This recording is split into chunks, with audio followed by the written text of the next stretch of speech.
మరి సమయానికి మీరు వస్తూ ఉన్నారు. నాకు చాలా బాధ్యతను కూడా పెంచుతూ ఉన్నారు. మీ ప్రేమను బట్టి ఇంకా నేను భయభక్తులతో మరి నేల మట్టికి తగ్గించుకొని మరి దేవుని పరిచారకుడిగా, దేవుని యొక్క జత పనివాడిగా, దేవుని యొక్క మరి దాసుడిగా లేదా దేవునికి బానిసగా నేను పని చేయవలసిన వాడిగా ఉన్నాను. కానీ మీరైతే చక్కగా ప్రార్థన పూర్వకంగా సిద్ధపడి వస్తూ ఉన్నారు. అందరిని బట్టి మరి మీ అందరికీ నేను వందనాలు తెలియజేస్తున్నాను. అయితే ప్రియమైన దేవుని పిల్లలారా, మన యోధా పత్రికను ధ్యానిస్తూ ఉన్నాం. అయితే మొదటి మాట మరి మొదటి వచనాన్ని మనం ప్రారంభించుకున్నాం. యేసుక్రీస్తు దాసుడను యాకోబు సహోదరుడునైన యోధా తండ్రి అయిన దేవుని యందు. ఇంతవరకు మన ధ్యాన వాక్యం పరిపూర్ణమైంది. ఇంతవరకు మనం ధ్యానించాం. ఈరోజు మనం ధ్యానించాల్సింది దేవుని యందు అయిపోయింది. ప్రేమింపబడి తండ్రి అయిన దేవుని యందు. తండ్రి మనకు దేవుడిగా ఉన్నాడు. ఆ దేవుడు ఆయన యందే మనము ప్రేమింపబడ్డామట. ప్రేమింపబడి అనే మాటను మనము ఈరోజు ధ్యానవాక్యంగా తీసుకుందాం. ప్రేమ, ఇది దేవుడు అనే మాటకు, ప్రేమ అనే మాటకు అపవాది ఎన్నుకున్న మార్గం ఏదైనా ఉన్నదా అంటే అది ప్రేమే. ఈ ప్రేమ నిర్వచనం లోకం మార్చేసిందండి. అంటే లోకము అనగా మీరు ఒకటే గుర్తుపెట్టుకోవాలి. నేను లోకము లోకము లోకము లోకం అనే మాట ఎప్పుడు నేను మాట్లాడినా అది దుష్టుడు అని గుర్తుపెట్టుకోవాలి. లేకపోతే భావాలు, అర్థాలు మారిపోతూ ఉంటాయి. ఈ లోకపు ఆశ యావత్తు కూడా దేవునికి వ్యతిరేకంగానే ఉంటుంది. లోకపు స్నేహము, దేవునితో వైరము. దేవుడు లోకమును ఎంతగానో ప్రేమించాడు, ఇది సత్యము. కానీ ఈరోజు నువ్వు నేను ఈ లోకాన్ని ప్రేమించడానికి వీలు కాదు. మనము దేవుణ్ణి ప్రేమించవలసిన వారుగా ఉన్నాం. దేవుడు లోకాన్ని ఎందుకు ప్రేమించాడు అంటే తన కుమారులు ఈ లోకంలో ఉన్నారు కనుక దేవుడి లోకాన్ని ప్రేమిస్తాడు. మన గురి పరలోకమందు ఉంది. మన పౌరస్థితి పరలోకమందు ఉంది. మనము అక్కడి నుండి వచ్చిన వారు, తిరిగి మనము అక్కడికి చేరవలసిన వారు. కాబట్టి మనము దేని మీద గురి కలిగి ఉండాలి, దేనిని మనం ప్రేమించాలి అంటే ఇదిగో పరలోకమందు మనకు ఒక తండ్రి ఉన్నాడు. ఆ తండ్రిని మనము ప్రేమించవలసిన వారుగా ఉన్నాం. ఆ ప్రేమించడానికి బద్ధులమై ఉన్నాం. అయితే ఈ విషయాలు ఈ యొక్క అపవాది, దుష్టుడు, ఘటసర్పము, సాతాను, ఏమండి, వాడికి ఎన్నో పేర్లు ఉన్నాయి. వీడేం చేస్తా ఉన్నాడు అంటే ప్రేమను వక్రీకరించాడు, ప్రేమను కలుషితం చేశాడు. దేవుడు ప్రేమను వాడు ఏం చేశాడంటే కలుషితం చేసి మనుషులలో సౌందర్యాన్ని ప్రేమించటానికి, వారి యొక్క శరీర సౌష్ఠ్యాన్ని ప్రేమించటానికి దీనిని ఆపాదించి ప్రేమను కలుషితం చేశాడు. ఈరోజు లోకంలో ఉన్న మనుషులు ప్రేమ కొరకై తమ తమ ప్రాణాలు కూడా ఇవ్వటానికి ఇష్టపడేవారుగా ఉన్నారు. అది ఏ ప్రేమ అంటే శారీరక సంబంధమైన ప్రేమ నిమిత్తమై. ఈ శారీరక సంబంధమైన ప్రేమ కొరకు తమ తమ ప్రాణాలు ఇవ్వటానికైనా, ఎదుటివారి ప్రాణాలు తీయటానికైనా సిద్ధపడుతున్న సమాజంలో మనం బతుకుతూ ఉన్నాం. జాగ్రత్తగా ప్రతి ఒక్కరు కూడా గమనించాలి. ఇది దుష్టుడు ఒక అవకాశంగా తీసుకుని సార్వత్రిక సంఘములో కూడా మనము ప్రేమించబద్ధులమైన మనలను ప్రేమ నుంచి వెడబాపే స్థితిలోనికి నడిపిస్తూ ఉంది. అది ఎంత ఆశ్చర్యం తెలుసండి. వాక్యముతోనే, పరిశుద్ధ గ్రంథముతోనే దేవునిని కలిగిన వారిగా ఉన్న మనులను, దేవునితోనే ఉన్న మనులను, బాప్తిసం తీసుకుని సంఘాలలో వెతుకుతున్న మనలను, సార్వత్రిక సంఘముగా ఉంటున్న మనకు క్రీస్తు శిరస్సయున్న మన అవయవాలను, అంటే దేవుని యొక్క అవయవాలను, మనము దేవుని అవయవములై ఉన్నాము. దేవుడు మనకు శిరస్సై ఉన్నాడు, క్రీస్తు మనకు శిరస్సై ఉన్నాడు. ఈ శిరస్సును మనం అత్తుకుని మనము ఒకరితో ఒకరు ప్రేమింపబడుతూ, అంటే అవయవాలుగా సహకరించుకుంటూ క్రీస్తులో వేరుపారి జీవించవలసిన ప్రణాళిక దేవునిది. ఈ ప్రణాళిక పాడు చేయటానికి అపవాది ఏం చేస్తా ఉన్నాడంటే, చేతిని చేతితో, కాలుని కాలుతో. ఏమండి, ఎంత ఆశ్చర్యం అండి! ఈరోజు సంఘాలు, దేవుడు సార్వత్రిక సంఘము, ఈ సంఘము నా శరీరము, ఈ సంఘమును హింసిస్తే మీరు నన్ను హింసించినట్లే అని దేవుడు తెలియపరుస్తున్నా, దేవుడు ప్రేమిస్తున్న, దేవుని యందు ప్రేమింపబడిన ఈ సార్వత్రిక సంఘము దేవుని ప్రేమను ఎరగక, దేవుని ప్రేమను గుర్తించక, ఈరోజు సంఘం ఏమైపోయిందంటే సహోదరుల మధ్య, సంఘాల మధ్య విభేదాలతో. ఏమండి, ఎంత ఆశ్చర్యం! ఒక సంఘమునకు వందనాలు చెప్పుకోరండి, కానీ దేవుడు ప్రేమ ఉన్నాడని ఈ సంఘము బోధిస్తుంది, ఆ సంఘము బోధిస్తుంది. ఒక పాస్టర్ గారు వేరు వేరు డినామినేషన్లు అయి ఉంటే వారు ఎదురు పడినప్పుడు ఒకరికొకరు శుభవచనాలు కూడా మాట్లాడుకోరండి. ఇది సంఘాల మధ్య కాదు, దైవజనుల మధ్య కూడా ఇదే విభేదం. తద్వారా ఏం జరుగుతుంది? దేవుడు ప్రేమ ఉన్నాడన్న విషయాన్ని కూడా, ప్రేమ లేనివాడు దేవుడు లేడని తెలియపరుస్తున్న వాక్యాన్ని కూడా నిరార్థకము చేసేస్తూ, మనుషులు తమకిష్టమైనట్లుగా, తమకు నచ్చినట్లుగా వారి యొక్క పునాదులను వేసుకుంటూ ఉన్నారు. కానీ వాక్యము తేటగా సెలవిస్తూ ఉంది, క్రీస్తు అనే బండ మీద, పౌలు వేసిన పునాది మీద, ఇదిగో మరొక పునాది వేయకుండా, ఇదిగో ఒక శిల్పి నేర్పరిగా వేసిన పునాది లాంటి పునాదిని నేను వేసి ఉన్నాను.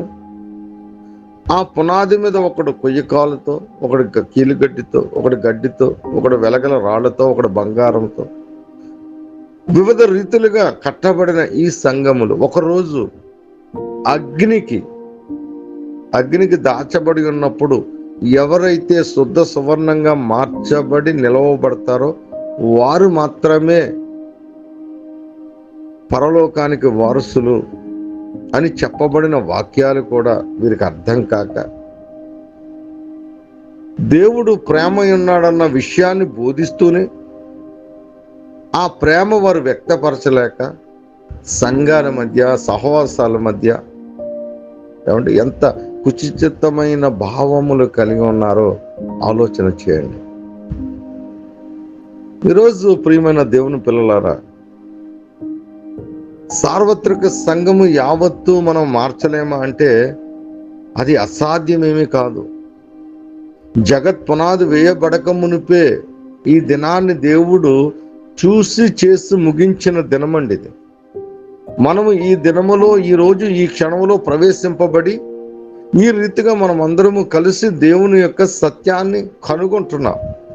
దేవుని యొక్క సత్యాన్ని లేదా ఆయన యొక్క ప్రత్యక్షతను మనం అనుభవిస్తున్నాం. కానీ దేవుడు జగత్ పునాది వేయబడక మునిపే ఈ దినాన్ని చేసి ముగించాడు, ఇది విశ్వసించాలి. కాబట్టి ఒక్కరితోనే మార్పు అనేది ప్రారంభింపబడాలి. దీనిలో మనము అందరము కలిసి చిన్న మందగా ఇక్కడ కూడుకున్నాం. ప్రభు మనకు తోడై ఉన్నాడు. చిన్న మంద భయపడకని ఆయన మనకు వాగ్దానం ఇచ్చి ఉన్నాడు. మొదటగా ప్రేమ, ఆయన ప్రేమ స్వరూపి అని సత్యము ఎరిగిన సార్వత్రిక సంఘము కూడా ఈరోజు ఒకరి పట్ల ఒకరు ప్రేమ లేకుండా, ఒకరి పట్ల ఒకరు కనికర పడకుండా, ఒకరి పట్ల ఒకరు జాలి పడకుండా, ఒకరిని ఒకరు బలపరుచుకోకుండా సహవాసములో కొనసాగవలసిన వారుగా దేవుడు ఇచ్చిన గొప్ప యోగ్యతను కూడా విడిచిపెట్టకూడని భాగ్యమని మరి ఎంచుకొనకుండా, ఇదిగో నిశ్చయముగా వారి ఇష్టానుసారముగా ఆ కాలం వెళ్ళదీస్తున్న దినాలు ఇవి. కాబట్టి ప్రియమైన దేవుని పిల్లలారా, మనమైన కొద్ది మందిగా ఉన్న మనమైన మన డినామినేషన్లు వేరు కావచ్చు, మన యొక్క చర్చెస్, మన యొక్క విధానాలు వేరు కావచ్చు, మన యొక్క నడిపింపు, మన యొక్క దైవజనుల ద్వారా అవి వేరు కావచ్చు. కానీ ఇక్కడికి వచ్చేసరికి మనమందరము వాక్య ప్రత్యక్షత కొరకై, దేవుని యొక్క స్వరాన్ని వినటానికి, దేవుని చేత బలపరచబడడానికి, పరమ ఏదేనులో ప్రతి చల్లపొద్దు అవ్వ ఆదాము యొద్దకు సృష్టికర్త అయిన దేవుడు ఏ రీతిగా వచ్చి వారితో ముచ్చటించారో, మాట్లాడారో, సహవాసం చేశారో, ఎటువంటి అన్యోన్యత సహవాసమును కలిగి ఉన్నారో, అదే సహవాసము ఈ రాత్రికాల సమయంలో దేవుడు మనతో కూడా చేస్తా ఉన్నారు. ఈ విషయాన్ని మీరు ప్రతి ఒక్కరూ హృదయాలలో ముద్రించుకోవాలి. ఇది ఒక మనుష్యుని ద్వారా లేదా ఒక మనుష్యుని యొక్క బలము చేత, ఒక మనుష్యుని యొక్క శక్తి ద్వారా జరుగుతుంది అనుకుంటే అది వ్యర్థమైపోతుందండి.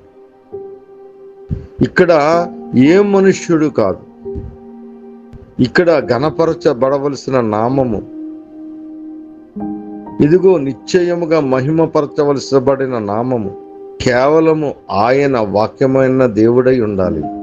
కాబట్టి ప్రియమైన దేవుని పిల్లలారా, ఇంతవరకు ఒకవేళ మీరు మీ సంఘాలలో, మీ యొక్క సర్కిల్స్లో మరి మీరు ఏ రీతిగా ఉంటున్నారో నాకు తెలియదు. కానీ మనమందరము కూడా క్రీస్తులో అవయవాలమై ఉన్నాం.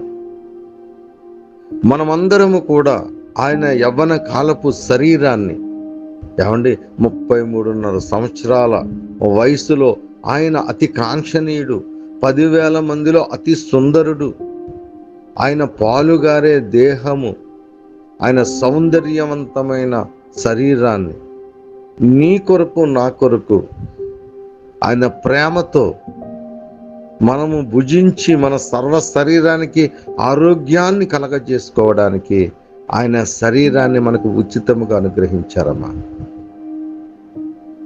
ఆయన యొక్క రక్తాన్ని ఇదిగో పానముగా, ఆయన రక్తము ద్వారా మన పాపములు కడుగుకోవడానికి ఆయన యొక్క యవ్వన కాలపు రక్తాన్ని ధారవోశారు. ఆయన గొర్రె పిల్ల యొక్క నిష్కలంకమైన ఆ యొక్క అమూల్యమైన రక్తము చేత మనలను కడగటమే కాదు, మనల్ని కొనటమే కాదు, మనల్ని కని ఉన్నారు. అటువంటి యోగ్యత ఈరోజు సార్వత్రిక సంఘము దేవుని చేత ప్రేమింపబడి ఈ యొక్క ఆనందాన్ని అనుభవిస్తూ ఉంది. కానీ అనుభవిస్తూ ఉన్నారు తప్ప ఆ అనుభవించిన అనుభవాన్ని తోటి సహోదరుడుకు అందించలేకపోతా ఉన్నారు.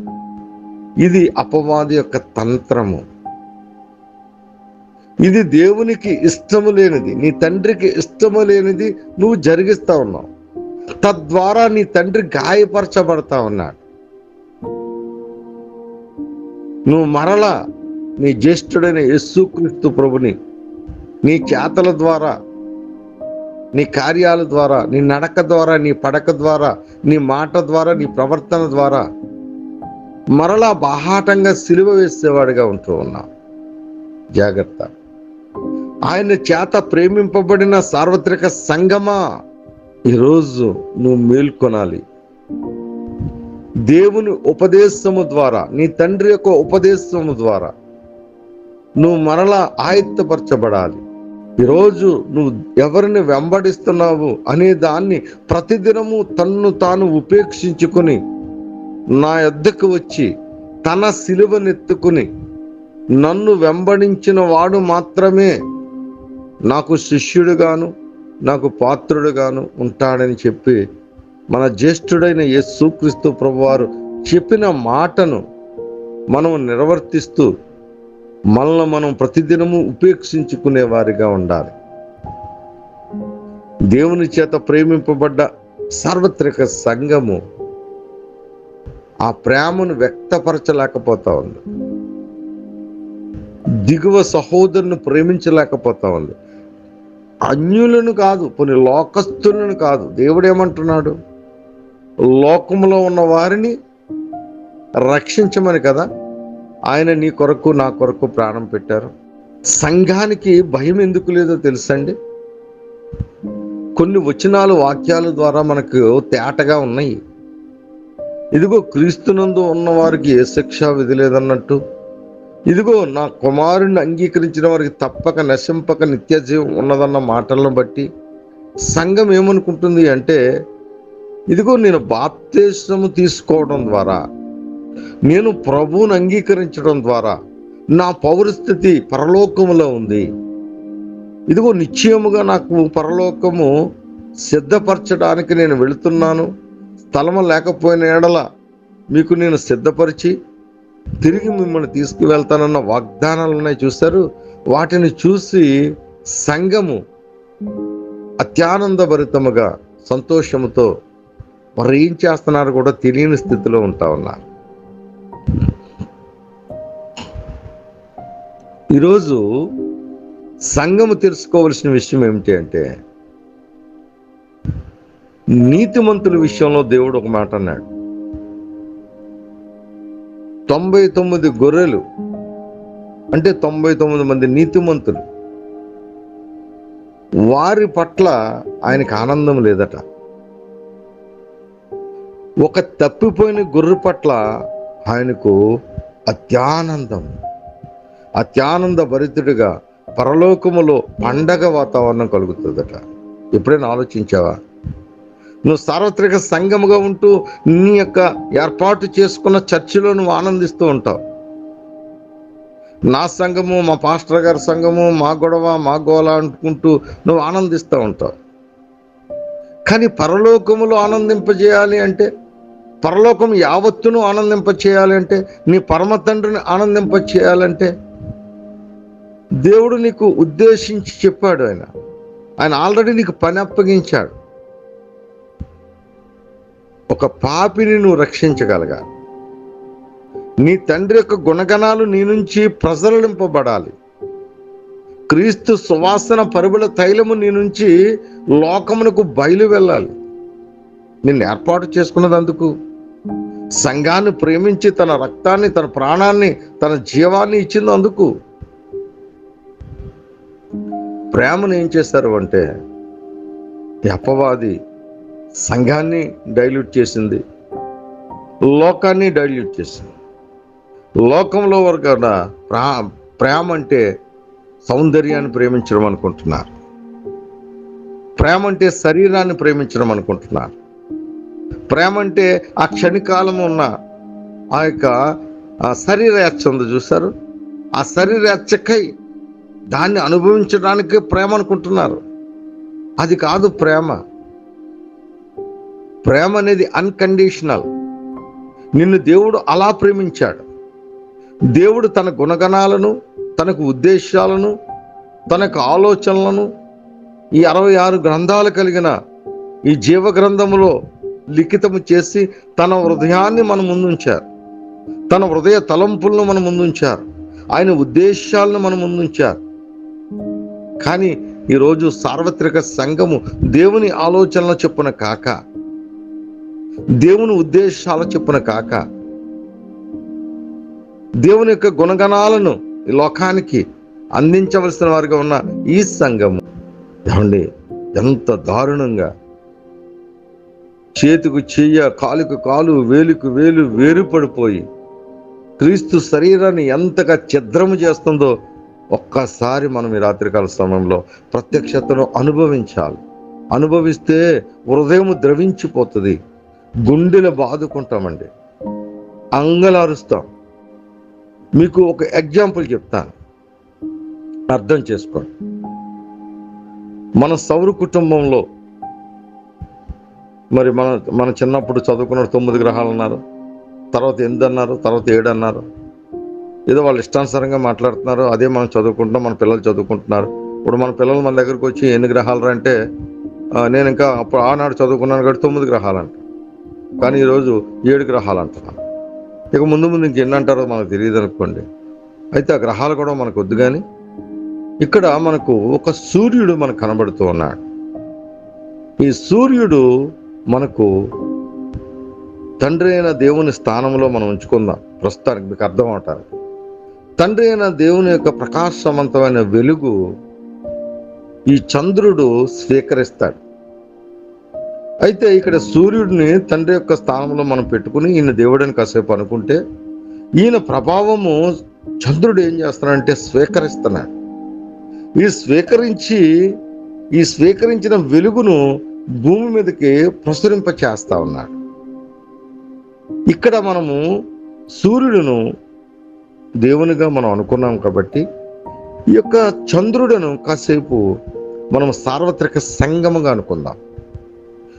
ఎప్పుడైతే దేవుని నుంచి జీవాన్ని సార్వత్రిక సంఘం స్వీకరిస్తుందో, ఆ వెలుగును ఆస్వాదిస్తూ ఉందో, ఈ వెలుగును ఏం చేయాలంటే లోకమనే భూమి మీద మన నుంచి ప్రచురింపబడాలన్నది దేవుని యొక్క ప్రణాళిక.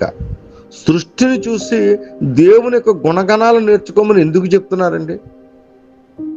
ఒక మొక్కను చూసి నేర్చుకోవచ్చండి. దేవుడు ఎందుకు మనల్ని మొక్కతో పోల్చాడు? సూర్య చంద్ర భూమిని చూసి నేర్చుకోవచ్చండి. మనము దేవుని నుంచి ఏదైతే పొందుకున్న దాన్ని ఇతరులకు ఎలా పంచాలో ఆ చంద్రుని చూసి నేర్చుకోవచ్చండి. సార్వత్రిక సంఘము యావత్తు చంద్రుడికి సాదృశ్యంగా ఉంటే, ఈ లోకము యావత్తు భూమికి సాదృశ్యంగా ఉంది. ఆ ప్రకాశవంతమైన వెలుగు మన నుంచి లోకములో ప్రచురింపబడాలి. మనల్ని పిలిచిన వాడు గుణాతిశయములను మనం ప్రకటించాలి. అది ప్రేమ. ఆయన యందు ప్రేమింపబడి మేము గొప్పవారమని చెప్పుకోవడం కాదు, మేము క్రైస్తవులు అని చెప్పి మన చుట్టూ గిరిగీసుకుని కూర్చోవడం కాదు. నువ్వు ఎలా అయితే దేవుని చేత ప్రేమింపబడ్డావో, నీ తండ్రి చేత నువ్వు ఎలా అయితే ప్రేమింపబడి ప్రత్యేకింపబడ్డావో, నీ నుంచి ఆ ప్రకాశవంతమైన ప్రేమ వెలుగు లోకానికి, నీ నడక, నీ పడక, నీ సాక్ష్యం యావత్తు లోకములో ఉన్న ప్రజలను రక్షించడానికి, నశించిపోచున్న దాన్ని వెదికి రక్షించడానికి వచ్చిన క్రీస్తు ప్రేమ నీ నుంచి ప్రజలింపబడాలన్నదే దేవుని యొక్క అనాది సంకల్పం. నా కుమారుడు, నా కుమార్తె, నువ్వు దేనిని ఇష్టపడుతూ ఉన్నావు? భూమి చూడండి, అది ఇంచుమించుగా వంగింది, టిల్ట్ అయి ఉంది. టిల్ట్ అయి తన చుట్టూ తాను తిరుగుతూ సూర్యుని చుట్టూ తిరుగుతుంది. అది కేవలం అలా వంగడం అనేది ప్రతి క్రైస్తవుడు అర్థం చేసుకోవాలి. దేవుని ఎదుట నువ్వు వంగే మనసు కావాలి. దేవుని ఎదుట నువ్వు మోకరించేవాడిగా ఉండాలి. దేవుని ఎదుట నువ్వు మోకరించి, ఇదిగో నిన్ను నువ్వు ఉపేక్షించుకుంటూ ఆ దేవుని చుట్టూ, అంటే ఆ తన యొద్ద తన సిలువను ఎత్తుకొని, ఎవరి యొక్క సిలువ? ప్రభు యొక్క సిలువ కాదు, ప్రతి ఒక్కరికి ఒక సిలువ ఉంది. తమ సిలువలు ఆయన యొద్ద ఎత్తుకుని ఆయన్ని వెంబడించమని చెప్పిన మాట ఈరోజు భూమి నిశ్చయముగా జరిగిస్తూ ఉంది. అది వంగి టిల్టై తన చుట్టూ తాను తిరుగుతూ ఆ సూర్యుని చుట్టూ క్రమబద్ధీకరంగా తిరుగుతుంది. తద్వారా చంద్రుడి నుంచి వస్తున్న ఆ వెలుగును ఆస్వాదిస్తూ ఋతువులు జరుగుతున్నాయి, కాలాలు జరుగుతున్నాయి, వర్షాలు కురుస్తున్నాయి. సమస్తము కూడా అనుకూలతగా ఏర్పరచబడతా ఉంది. ఈరోజు సార్వత్రిక సంఘము భూమి మీద ఎందుకు ఉంచారు ఇంకా అంటే, ఇదిగో నిశ్చయముగా అనేకులకు నువ్వు ఆదర్శవంతంగా ఉండాలి, అనేకులకు నువ్వు ఆదర్శప్రాయముగా నువ్వు జీవించాలి. అటువంటి సంఘాన్ని ఈ యొక్క దుష్టుడి యొక్క ప్రభావం ఎలా ఉంది అంటే, సంఘాల మధ్య ప్రేమ లేకుండా, సహోదరుల మధ్య ప్రేమ లేకుండా. ఏమండి, ఎంత ఆశ్చర్యం అండి. నాకు చాలా సంఘాలు తెలుసు, ఒక సంఘం నుంచి ఒక సంఘానికి పిల్లల్ని కూడా ఇచ్చుకోరండి, పెళ్ళిళ్ళు చేయరు. మీది మా సంఘం కాదు, అలా ఎలాగా అనగలుగుతున్నారో నాకు అర్థం కావట్లేదు. దేవుని ప్రేమ అదే. దేవుడు సర్వవ్యాప్తి అయి ఉన్నాడు. ఎఫెసీయులకు రాసిన పత్రికలో మంచి మాట ఉంటుంది. తండ్రి అయిన దేవుడట అందరిలో వ్యాపించి ఉన్నాడట, వాడు వీడని లేదు, లోకంలో ప్రతి ఒక్కరిలోను. యాకోబు రాసిన పత్రికలో అదే చెప్తాడు. ఇదిగో నువ్వు దేవుని పోలికన పుట్టిన మనుషుని, దేవుణ్ణేమో స్తుతిస్తావా, అదే నోటితో దేవుని పోలికన పుట్టిన నీ సహోదరుని ద్వేషిస్తావా అని ప్రశ్నిస్తాడు. ఈ వాక్కులన్నీ ఏమైపోతున్నాయి? ఈ యొక్క దేవుడు ద్వారా పలికింపబడిన ఈ యొక్క వాక్యము యొక్క ప్రభావము నువ్వు ఏ రీతిగా ఆపాదించుకుంటున్నావు? ఆయన అందరి కొరకు ప్రాణం పెట్టాడు. సర్వలోక మానవాళి పాపములు మోసుకుని పోయే గొర్రె పిల్ల అని చెప్పి యోహాను గారు అప్పుడే సంబోధించారు. లోకము యావత్తు ఒకరి కొరకు ఇద్దరి కొరకు కాదు కదా. కేవలము మా సంఘములో ఉంటేనే పరలోకానికి వెళ్తారంట, మా సంఘములో బాప్తిస్మం తీసుకుంటేనే నిత్యత్వం అంటారు. ప్రభు వాక్యం సెలవిస్తుంది, స్వరక్తాన్ని ఇచ్చి సంఘమును సంపాదించారు. స్వరక్తముతో సంఘాన్ని ఆయన కొన్నాడు. మరి మీరు ఎలా మాట్లాడగలరు? నా సంఘము, మా సంఘము, అది ఎవరి యొక్క ప్రేరణతో మీరు మాట్లాడుతున్నారు? ఆలోచన చేయండి. వాక్యము తేటగా సూటిగా మాట్లాడుతూ ఉంది. క్రీస్తు తన స్వరక్తాన్ని ఇచ్చి సంఘాన్ని సంపాదించారని ప్రభు చెప్తారు.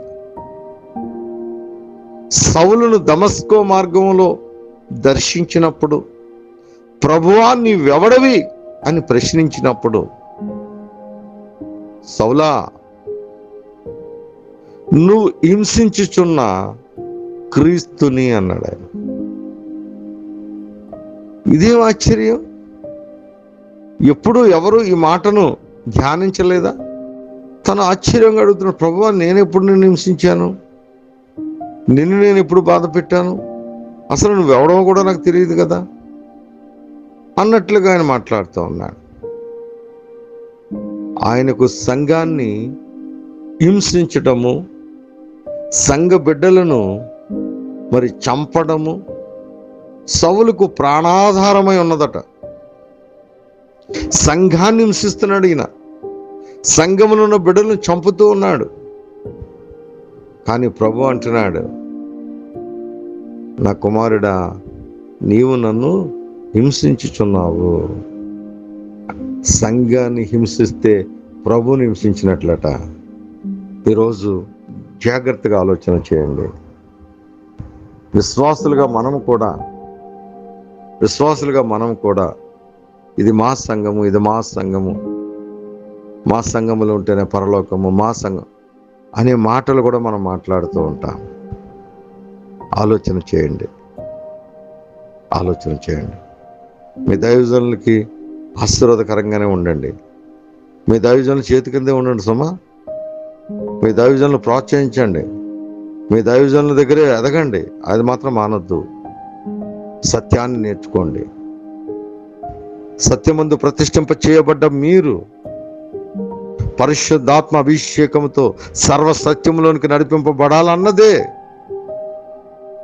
జగత్ పునాది వేయబడక మునిపే దేవుని చేత నిర్ణయింపబడిన యొక్క ప్రత్యేకింపబడిన దినాలు. యోధా పత్రిక సామాన్య పత్రిక అన్నారు.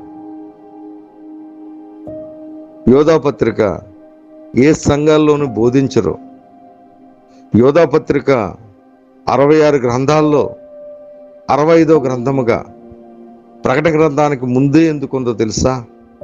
ఈ యోధా పత్రిక ద్వారా నువ్వు సరిచేయబడాలి, యోధా పత్రిక ద్వారా నువ్వు ప్రతిష్ఠింప చేయబడాలి. ఇదిగో నువ్వు సర్వసత్యము నడిపింపబడిన నా కుమారుడా, నా కుమార్తె, ఆ ప్రకటన గ్రంథము ప్రత్యక్ష గ్రంథములోనికి నువ్వు నడవాలి అంటే మొదటిగా యోధా పత్రికను దాటాలి. మొదటగా యోధా పత్రికను దాటాలి అంటే ఇదిగో యోధా పత్రికలో 25 వచనాలు నీ సర్వ శరీరాన్ని సరిచేస్తాయి. నీ ఆలోచనల్ని, నీ యొక్క తలంపులను, నీ యొక్క ఉద్దేశాలను, నీలో ఉన్న అతిక్రమములను యావత్తు కూడా పరిశోధిస్తుంది, పరిశీలిస్తుంది. ఆ అద్దము వలె నిన్ను దిద్దడానికి సిద్ధంగా ఉంది. నా కుమారుడా, నా కుమార్తె, నిన్ను నువ్వు దిద్దుకుంటావా? దేవుడు నిశ్చయముగా సహాయము చేయను గాక.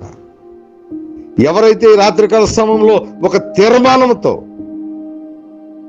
అవును ప్రభువా, ఈ సామాన్య పత్రిక అనబడే యోధా పత్రిక ద్వారా 25 వచనాలున్న ఈ మాటల ద్వారా ఇదిగో నిశ్చయముగా దానిలో ఉన్న దేవుని యొక్క ఉద్దేశాలను, దేవుని యొక్క అభిష్టాలను, దేవుని యొక్క ఆలోచనలు యావత్తు నాలో అనుదినము నన్ను నేను కడుగుకుంటూ, నన్ను నేను శుద్ధీకరించుకుంటూ, ఇదిగో నీవలే ఆ రూపాంతరపు స్థితిని అనుభవిస్తూ నిశ్చయముగా ప్రత్యక్ష గ్రంథం అనబడిన ప్రకటన గ్రంథంలోని అనగా ఆ పరలోకమునకు నేను పౌరస్థితిని సంపాదించడమే కాదు, ఇదిగో ఆ యొక్క తండ్రితో సమాధానపరచబడిన క్రీస్తు రక్తము ద్వారా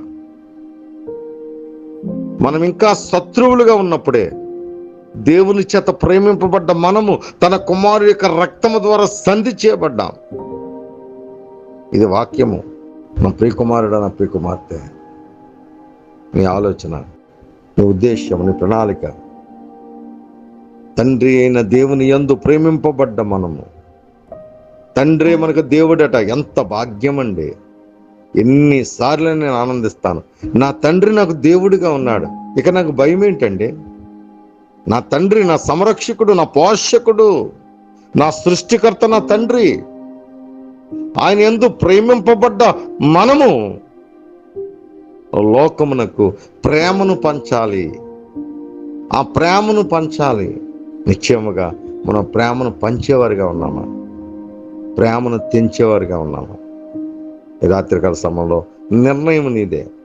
నువ్వు దేన్ని నిర్ణయించుకుంటావు, దేని పట్ల నువ్వు స్థిరపరచబడతావు, నిశ్చయముగా దేవుడు దానిలో నిన్ను స్థిరపరచబడుచును గాక.